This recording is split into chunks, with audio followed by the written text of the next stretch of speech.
On the streets of Hong Kong, a scene seemingly straight out of an action movie is unfolding. But what has shocked society to its core isn't your typical high-speed chase. It's the sight of a 7-year-old boy being hunted down by two men in black on a busy street. What kind of deep-seated hatred could drive someone to target an innocent child in such a ruthless act of revenge? As the truth unfolds, the story behind it all is heartbreaking.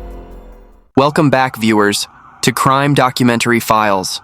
On August 25, 2005, at 5:45 p.m., the Lai Muk Shu residential district was enjoying its usual peaceful afternoon. No one could have predicted that a tragedy about to unfold would shake all of Hong Kong.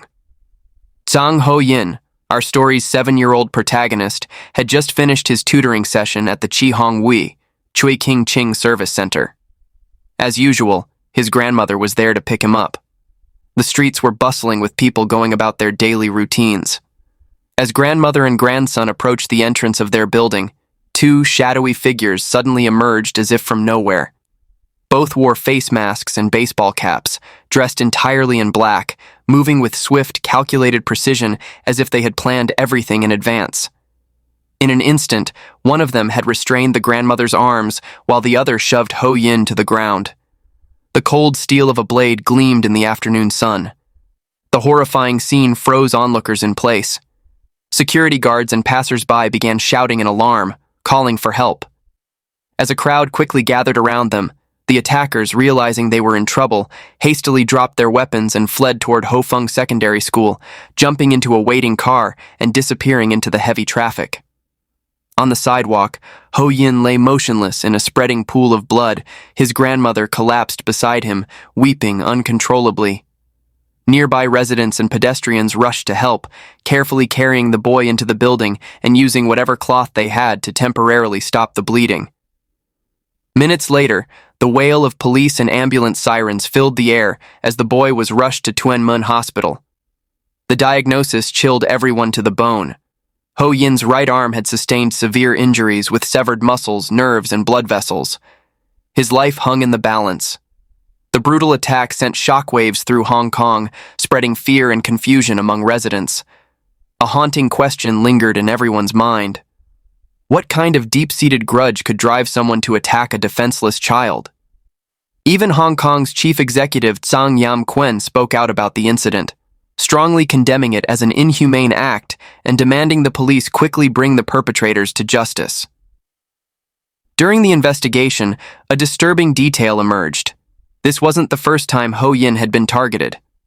Over a month earlier, his family had reported a similar attack to the police. Specifically, at 7:35 a.m. on July 8th, when Ho-yin and his grandmother were leaving their apartment for tutoring, two mysterious men had been watching them. Without warning, one of them had rushed forward and violently kicked the boy in the back. The grandmother's desperate cries for help had echoed through the quiet morning air, causing the attackers to flee. After that incident, the grandmother immediately reported it to the police. Since the boy was fortunately only slightly injured, the attack was dismissed as a minor disturbance. This would prove to be a regrettable oversight, as just 6 weeks later, Ho-yin would become the victim of a far more serious assault. This development led police to question the random nature of these attacks. A key question emerged in the investigation. How did the criminals know Ho-yin's exact tutoring schedule? Recognizing this as a potentially crucial lead, police quickly expanded their investigation, meticulously examining the victim's family network and those around them. One by one, people were called in for questioning, hoping to uncover the mastermind behind this cruel crime. As they delved deeper into Ho-yin's family background, a complex picture began to emerge. His father, Tsang had divorced his first wife when their son was just 1 year old. Ho-yin's birth mother, barely 20 at the time, wasn't capable of raising him alone. As a result, the boy was sent to live with his grandmother at Building 5 in Lai Muk Shu village. When Ho-yin turned 6, his father Tsang remarried to Hung Man-yi. Soon after, the newlyweds had a son of their own. However, instead of raising the child themselves, they also sent him to be cared for by the grandmother who was already looking after Ho-yin. Man-yi, the stepmother, chose to continue living at her parents' home. This complex family structure, with its blurred boundaries and physical distances, quietly nurtured dangerous tensions that no one could have anticipated. Within 24 hours of the attack, police urgently summoned and interrogated all of Ho-Yin's family members, hoping to find crucial clues. Their initial theory was that the incident was debt-related, a conclusion based on the attacker's brutal and professional methods, which bore the hallmarks of triad gang operations. As predicted, police quickly discovered an important lead. The boy's father, Wai-sun, was a gambling addict with a particular weakness for soccer betting. Investigators suspected he might have accumulated substantial gambling debts he couldn't repay, making his son a target for revenge. To verify this possibility, they began investigating Wai-sun's gambling connections, probing deep into any potential grievances within that network. Unfortunately, deeper investigation dismissed their initial theory. While Wai-sun did indeed have a soccer betting habit, after interviewing numerous bookmakers and associates, police discovered his bets were relatively small, and he had never defaulted on any gambling debts. This seemingly most logical lead was eliminated, making the truth behind the case even more elusive. Just when the investigation seemed to hit a dead end, a ray of hope emerged. During interviews with Ho-Yin's relatives, scattered pieces of information began to surface. Initially, these details seemed unrelated, but after repeated analysis and cross-referencing, a complete picture gradually emerged. Significantly, all clues pointed to one key figure, the stepmother, Hung Man-yi. The first suspicious signs appeared during Man-yi's interrogations. Her response to her stepson's brutal attack, an incident that had shocked all of Hong Kong, was unnaturally cold. While society was outraged and grieving for a 7-year-old child, Man-yi remained eerily calm, almost emotionless. Moreover, she repeatedly attempted to evade crucial questions from investigators. Further strengthening police suspicions was a telling detail. During both attacks on Ho-Yin, Man-yi had coincidentally appeared at the Tsang residence and always found reasons to take her biological son elsewhere. These coincidences were too perfect to be random. A crucial breakthrough came from an offhand comment by the grandmother. During questioning, she revealed that Man-yi often angrily complained at home, saying, "He's making my son stupid by hitting him. I'll definitely find someone to teach him a lesson." She said this because she had seen her stepson playfully tapping his younger brother's head several times. While it might have sounded like angry venting, police detected a threatening undertone. As a result, investigators shifted their focus to Man-yi. When they examined her phone, they discovered she had deleted all call records before the incident, clearly a deliberate act. Using technical methods to recover the data, police uncovered a shocking truth. Between July and August, Man-yi and a man named Tsang Ho-Wai had exchanged 195 calls, with Man-yi initiating 123 of them. Even more suspicious was that all communication between them abruptly ceased the day after the attack. This sudden and complete cutoff heightened police suspicions. When investigating Ho-Wai's background, they discovered he was a small-time criminal. Particularly when examining the call records in detail, they found a suspicious connection. Ho-Wai frequently contacted a man named Lai Muk Shu, with call patterns and frequency far exceeding normal friendship interactions.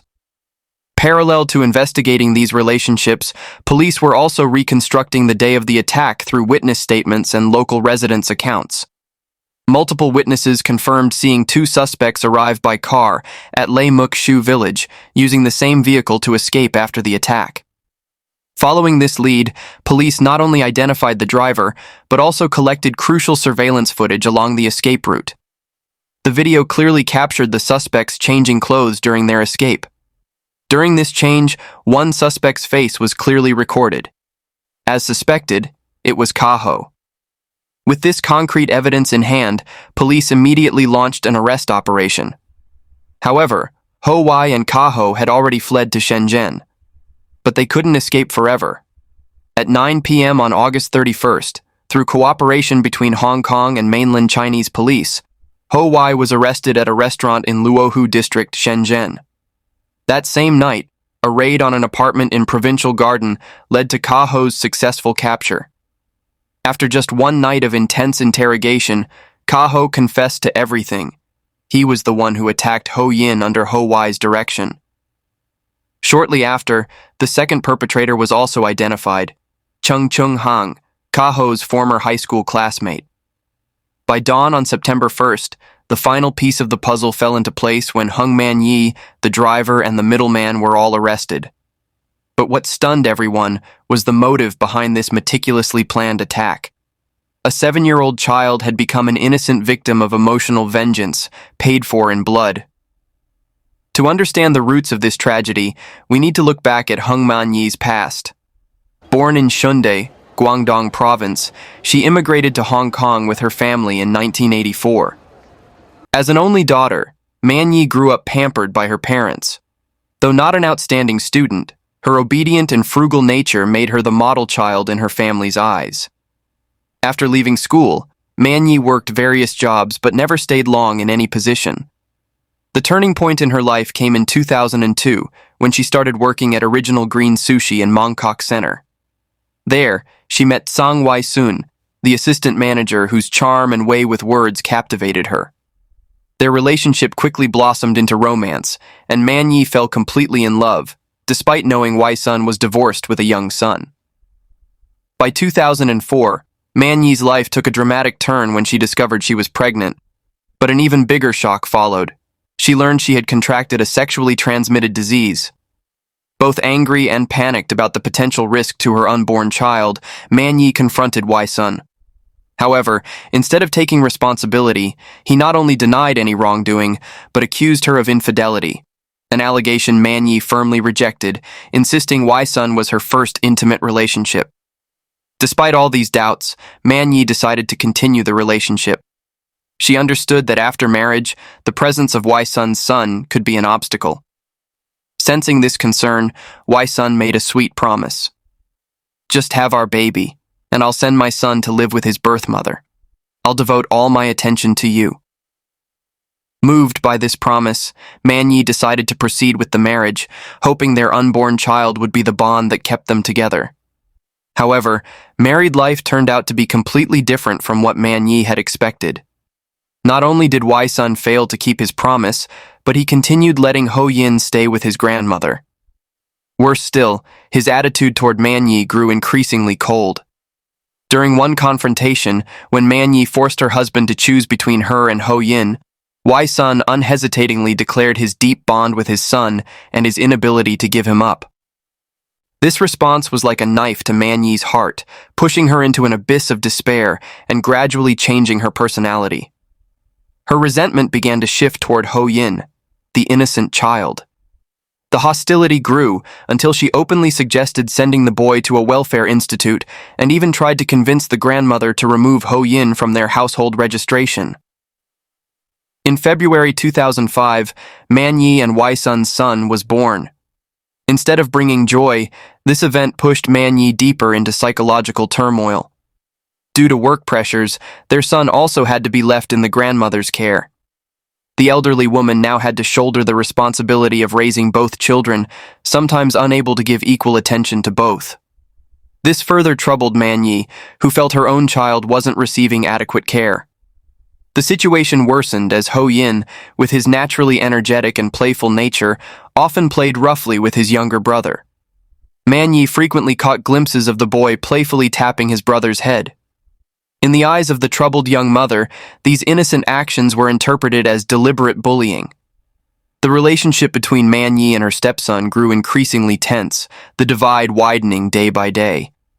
The breaking point came one day when Man-yi returned from work to find her son crying alone while the grandmother had gone to pick up Ho-yin. At that moment, she felt the entire family was favoring her husband's son while neglecting her own flesh and blood. This sense of desperation and helplessness caused the resentment in her heart to explode into uncontrollable hatred. In June 2005, drowning in desperation and loneliness, Man-yi reached out to Ho-Wai, her ex-boyfriend. Ironically, Ho-Wai was also going through the darkest period of his life, having just experienced a painful breakup that left him with suicidal thoughts.